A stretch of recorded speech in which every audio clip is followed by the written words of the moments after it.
So the final kit for March is the Ruffled Spring Planter.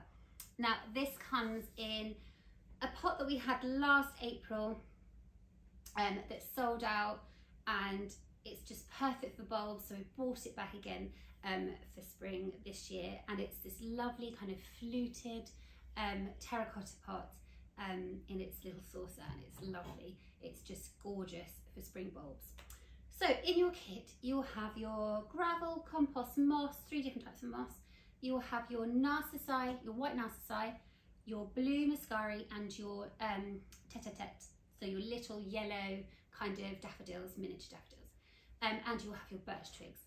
Now these, unfortunately, this is like a humble brag, they are so fresh that they're obviously not blooming yet. So I haven't got any that's going to show you the beautiful colour, but I know you've obviously seen, you'll see it on the website. So you'll see the lovely kind of soft blue, white and yellow together. Okay, so let's begin. So we're going to add in the gravel that's in your kit. So just add that all in. Make sure your pot is on its saucer first. So just add that all in. That provides that lovely drainage. We're then going to put in our compost. So you'll probably need all, or most, if not all, of your compost.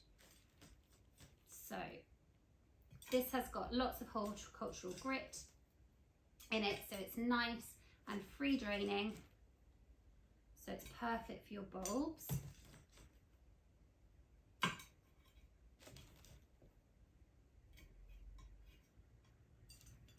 Okay, so kind of taking it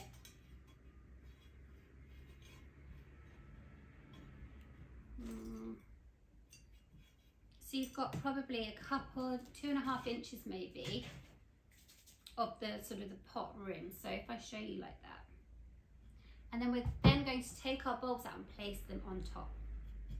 Okay, let's start with the 3 narcissi.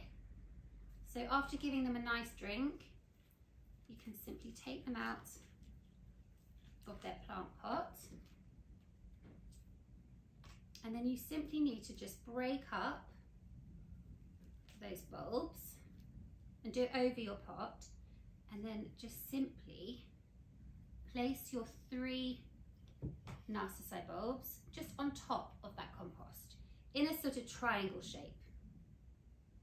And then we're going to add in our tete-a-tete. So these are the soft kind of yellowy miniature daffodils. So then again, doing it over the top of your plant pot. I'm just going to break those up.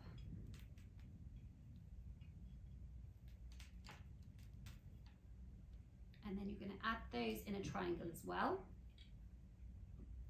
So that means that it will sort of, they'll sit in the gaps that your narcissi bulbs have created. And then that final one will go there.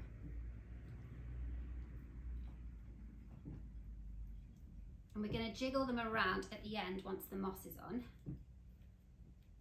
Ooh, those are all in. Okay, and then now we can add in our blue muscari. So I would take these out and break them up sort of on a table. So you're just sort of pulling them apart, just pulling the little bulbs, and then we're simply pushing those gently into the compost. So you can twizzle the roots if you want to on the palm of your hand to create a little nest, and then we're just pushing them into the compost. Now this just feels like proper hands dirty spring planting. It's lovely.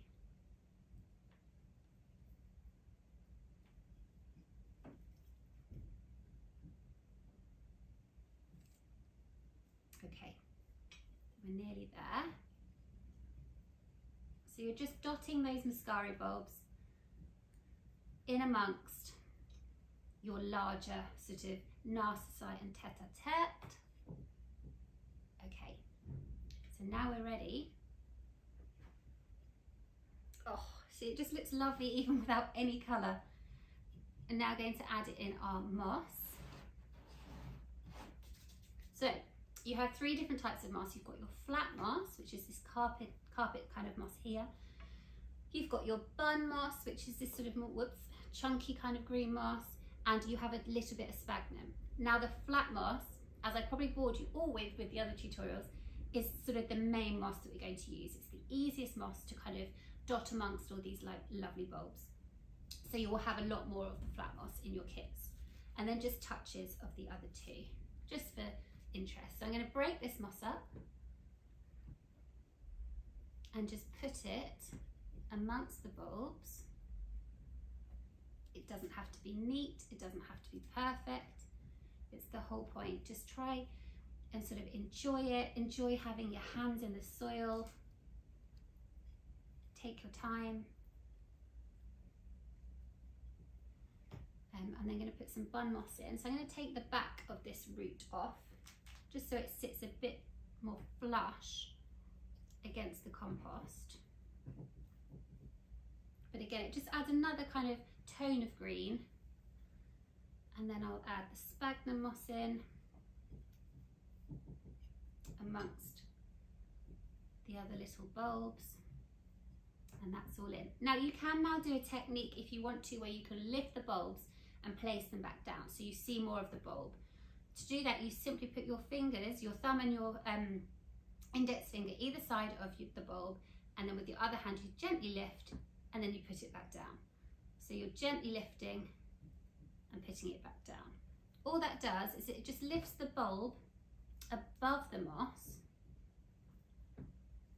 It's probably easier with the little muscari, to be fair, but it lifts the bulbs above the moss, but the roots are still in contact with the soil, but you can see that gorgeous papery sort of bulbs texture amongst everything else, and it just adds to your kit and to the aesthetics of your kit. Okay, so that's all the bulbs in and nestled and looking lovely, and now we can add in our birch twigs. So you'll have a little bundle of birch twigs. You can cut them down or leave them long, it's totally up to you, but you're simply putting them into the compost. Now they don't need a water supply, so it doesn't matter how deep they go, just make sure they're in sort of nice and sturdy. They provide a little bit of support for the muscari, just sort of weave amongst, and they look gorgeous and sort of rustic. It looks like a kind of spring woodland floor. So you can use as many or as little as you want, it's completely up to you. And there we go. Okay, in terms of care for your spring planter, it's as similar to all the other kits really. It's a case of making sure it's got enough sunlight, so put it somewhere nice and sunny, as cool as possible. Now I know that's not, you know, realistic when we've got central heating on. It doesn't matter too much. Just put it in somewhere where you know it's not too hot. Don't put it next to a radiator, for example.